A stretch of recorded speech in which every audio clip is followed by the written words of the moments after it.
더불어민주당 선대위 대변인 신현영입니다. 정부의 북한 코로나 인도적 지원의 뜻을 환영하며 상생의 협력에 대해서 적극 동참하겠습니다. 윤석열 대통령은 오늘 국회 시정연설을 통해 코로나 바이러스 위협에 노출된 북한 주민에게 코로나 백신을 포함한 의약품, 의료기구, 보건 인력 등 필요한 지원을 아끼지 않겠다고 밝혔습니다. 이에 환영의 뜻을 밝히며 윤석열 정부가 추진하는 북한과의 첫 상생의 협력이 성공적으로 이루어지도록 동참하겠습니다.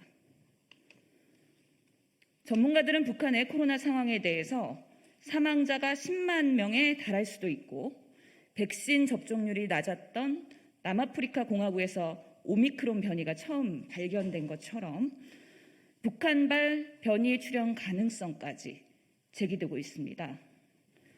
북한의 상황을 고려할 때 코로나 백신뿐만 아니라 치료제와 해열제를 포함한 의약품과 진단, 시약, 의료기기가 지원되어야 하며 북한의 의료 시스템에 맞는 코로나 위기 관리 경험의 전수도 반드시 함께 이루어져야 합니다. 북한의 코로나 상황은 북한만의 문제가 아닌 우리 모두의 문제가 될 수 있습니다. 북한의 위기는 우리의 위기가 될 수 있음을 모두가 인식하고 북한이 코로나를 극복하는 것을 도와야 합니다. 남북의 보건의료 협력이 남북의 평화를 앞당기는 중요한 기회가 될 수 있음을 명심해야 합니다. 북한과의 성공적인 코로나 방역 협력을 이루어 냉각기를 전환하고 7차 핵실험 등 북한의 군사적 행동을 막고 남북협력에 새로운 물꼬를 틀 수 있는 계기가 되길 바랍니다.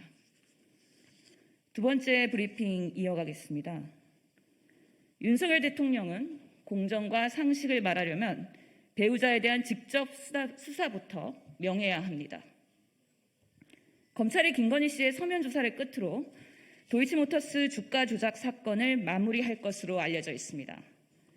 김건희 씨의 도이치모터스 주가 조작 전주 의혹에도 스스로 죄를 덮어버리겠다는 검찰, 가히 바람보다 먼저 눕는 풀이라고 하겠습니다.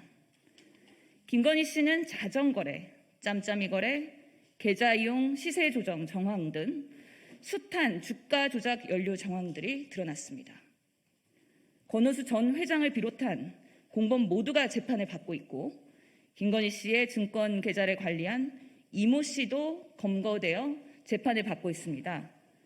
그럼에도 전주로 의심받는 김건희 씨만 무혐의로 처분으로 미리 결론을 내려놓는 듯 서면 조사로 끝낸다니 김건희 씨의 말처럼 알아서 잘하는 검찰입니다.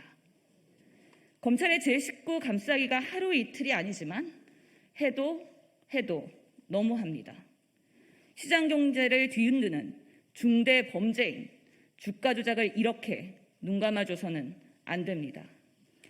아직 늦지 않았습니다. 검찰은 윤 대통령과 김건희 씨의 눈치를 보지 말고 제대로 수사하시기 바랍니다. 대통령 배우자의 범죄 의혹을 규명하는 것은 대한민국의 공정과 상식을 바로 세우는 중차대한 문제입니다. 윤석열 대통령이 진정으로 공정과 상식을 바로 세우고자 한다면 지금이라도 배우자 김건희 씨에 대한 검찰의 철저한 수사를 명령해야 할 것입니다. 이상입니다.